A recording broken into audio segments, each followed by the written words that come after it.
তাহলে বর্তমানে যারা বলছে নবীর সুন্নাতের দরকার নাই, বিভিন্ন জায়গায় তাদের পত্রিকা বিতরণ করছে, তারা তাদের নিজের দল বৃদ্ধির জন্য আজকে বলছে নবীর সুন্নতের দরকার নাই, নবীকে মানা যাবে না। পশ্চিমা বিশ্ব থেকে নবীর ইজ্জতের উপরে আঘাত করা হয়। বর্তমানে আমাদের বড় দুঃখ লাগে তখন 92% মুসলমানের দেশে কিভাবে নাস্তিক কুলাঙ্গাররা আমার নবীর উপরে আঘাত করে।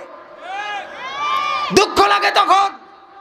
আমি মুসলমান, আমার সামনে আমার দলের নেতারা নবীর ইজ্জতের উপরে আঘাত করে কথা কয়, আমি দলের মান মর্যাদা রক্ষার জন্য মুখে তালা লাগায় বসে থাকি।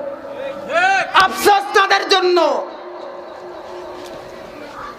আল্লাহ তাআলা আমাদেরকে সকল প্রকার কাজ থেকে, সকল প্রকার ইসলাম বিদ্বেষী মতবাদ থেকে হেফাজত করেন। আহলে